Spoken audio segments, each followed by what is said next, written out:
નમસ્તે, કેમ છો બધાને? મારી channel Mrs Poonam Yadav cutting and સ્વિંચરમાં તમારું સ્વાગત છે। આજે સરસ મજાનો વિડીયો લઈને આવીશું ભાઈઓ બહેનો। આપણે આગળના વિડીયોમાં જોયેલું કે આપણે આ કુર્તી હોય કે ડ્રેસ હોય એની સિલાઈ કેવી રીતના કરો, ઈઝી મેથડથી આખો મેં વિડીયો બતાવેલો છે કે અસ્તર કેવી રીતના જોઈન્ટ કરવો, આગળ પાછળના ગળાનું ફિનિશિંગ કેમ લેવો, સ્લીવ કેમ લગાવીને ફિટિંગ કેમ કરવું। એ આગળનો વિડીયો ન જોયો હોય તો જરૂર જોઈ લેજો। ને આજે આપણે શીખવાના છીએ કે જે આપણે કટ છે એને ફોલ્ડ કેવી રીતના કરવો, પટ્ટી કેવી રીતના ફોલ્ડ કરવી કટની। તો હું તમને પહેલા નીચે બતાવું મશીન ઉપર, પછી બતાવીશ કે કેવી રીતના તમારે પટ્ટી ફોલ્ડ કરવી। બરોબર, આપણે આ કટ સુધીનું આપણે ફિટિંગ લીધેલું છે। હવે પટ્ટી ફોલ્ડ કરવાનું એક જ કારણ, તમને ઘણા ભાઈઓ બહેનોને આ પ્રોબ્લેમ થતો હોય કે જ્યાં અહીંયા ચોરસ બને કટ વ્યવસ્થિત બનતો નથી, તો જે કાપડ આપણે રાખેલું છે એટલું આપણે આ તમે જોઈ શકો છો, આ સિલાઈ આપણી છે બરોબર। આ રીતના આપણે ફોલ્ડ કરવાનું હોય છે, જેટલું કાપડ અહીંયા તમે રાખેલું એટલું ને આ સિલાઈ સુધીનું આપણે આ રીતના કાપડ ફોલ્ડ કરી લેવાનું હોય છે। આમાં વધઘટ નથી કરવાનું। આ રીતના નીચેથી સ્ટાર્ટ કરી આ રીતના સિલાઈ લેતું આવવાનું છે ને આપણે કટ સુધી આવવાનું છે બરોબર। તમે જોઈ શકો છો આ રીતના ફોલ્ડ થશે, આમ સિલાઈ આપણે લેતી આવવાની છે। પછી સોય અંદર રાખી ને પછી આપણે આ રીતના જેમ આપણે ગળું ચોરસ કેમ બનાવીએ એ રીતના તમારે આ સાઈડ લઈ લેવાની છે। એ જ રીતના પાછું કાપડ ફોલ્ડ કરી ને આ રીતના આપણે ફોલ્ડ કરવાનું હોય છે। હું તમને મશીન ઉપર વ્યવસ્થિત સમજાવું કે કેવી રીતના ફોલ્ડ કરીને સિલાઈ બતાવું। હવે આપણે કટને ફોલ્ડ કરવા માટે આપણે જે આપણું બરોબર આ સિલાઈ લીધેલી એટલું કાપડ આપણે ફોલ્ડ કરવાનું છે। એટલે આપણે જેટલું કાપડ છે એને એ રીતના આપણે ફોલ્ડ કરી, એક વખત ફોલ્ડ કરવાનું પટ્ટીને, પછી બીજી વખત આ રીતના ફોલ્ડ કરવાનું બરોબર। હવે આપણે સિલાઈ લેતી જવાની છે ધાર ઉપર, એક સરખું આપણું કાપડ ફોલ્ડ થવું જોઈએ ને સિલાઈ આ રીતના પટ્ટી ઉપર ધાર ઉપર લેતી જવાની છે। હું તમને બતાવું એ રીતના તમારે કટની ફોલ્ડ કરીને સિલાઈ લેવાની છે। એક સરખી આપણી પટ્ટી ફોલ્ડ થવી જોઈએ।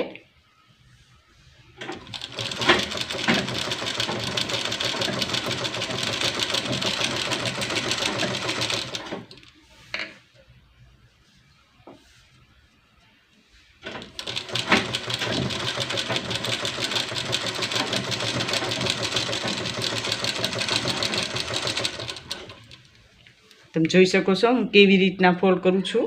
આ રીતના આપણે ધાર ઉપર સિલાઈ લેતી આવવાની છે।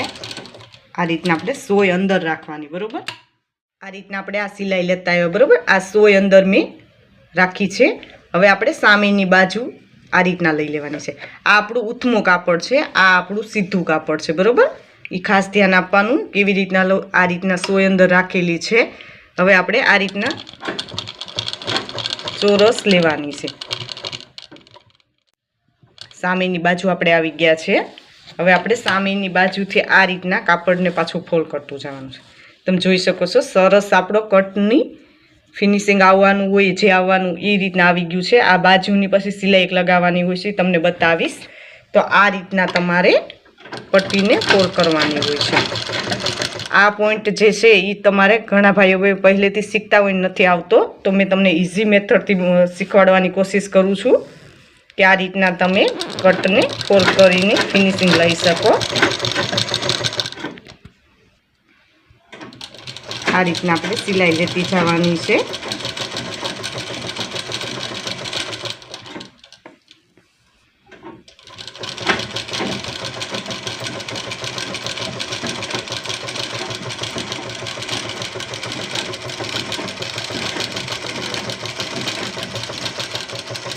આ રીતના આપણે એક સાઈડનો આપણો કટની ફોલ્ડ થઈ ગયો છે। હવે આપણે નીચેનો પાર્ટ એક તમને બતાવી દઉં કે કેવી રીતના તમારે ફોલ્ડ કરવું। આ નીચેનું છે બરોબર, તો એને આ રીતના લેતું જવાનું છે।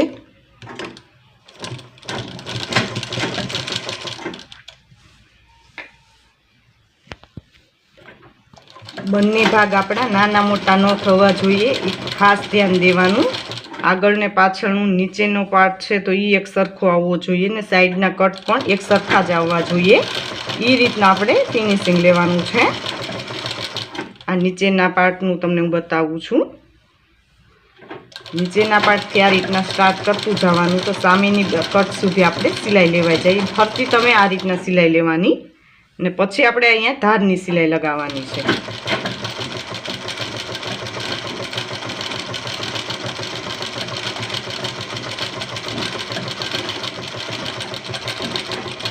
આ રીતના નીચેની પટ્ટી આપણી ફોલ થઈ ગઈ છે, તમે જોઈ શકો છો. એ જ રીતના આપણે સામેની કટ છે એને આ જ રીતના આપણે ફોલ્ડ કરીને ફિનિશિંગ લેવાનું છે. તો હું ફિનિશિંગ લઈ લઉં છું. ફિનિશિંગ આવી ગયું છે. સાઈડ કટ આપણે મેં તમને ઇઝી મેથડથી બતાવેલું. આ રીતના આપણે બંને સાઈડ નીચેની પટ્ટી મેં ફોલ્ડ કરી લીધી છે. હવે આપણે એક ધારની સિલાઈ લગાવવાની હોય છે આ કટમાં. તો આ રીતના આપણે ધારની સિલાઈ લગાવીને ફિનિશિંગ લેવાનું હોય છે. તો હું તમને મશીન ઉપર બતાવું કે કેવી રીતના આપણે ધારની સિલાઈ લગાવવાની. આ રીતના આપણે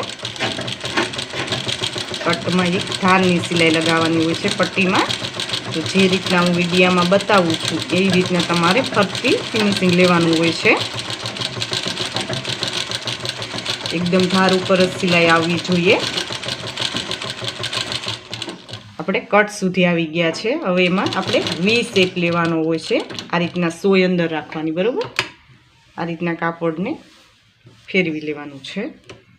આ રીતના પાછું સ્ટાર્ટ કરવાનું. આ રીતના આપણે કટને ફોલ્ડ કરતા ઇઝી મેથડથી મેં બતાવ્યું. તો આ વિડીયોને લાઈક જરૂર કરજો અને હજી સુધી અમારી ચેનલને સબસ્ક્રાઈબ ન કરી તો સબસ્ક્રાઈબ કરી લેજો જરૂર. આ રીતના અવનવા વિડીયો લઈને આવીશું. ઇઝી મેથડથી તમે ઘરે બેઠા સીવણ શીખી શકો. તો સબસ્ક્રાઈબ ન કરી તો પ્લીઝ સબસ્ક્રાઈબ કરી લેજો. આ રીતના આપણે ધારની સિલાઈ તમે જોઈ શકો છો લાગી ગઈ છે. આપણી સાઈડની છે. એક સાઈડ હું તમને બતાવી દઉં. એ રીતના તમારે ફરતી સાઈડ ધાર સિલાઈ લગાવીને ફિનિશિંગ લઈ લેવાનું છે.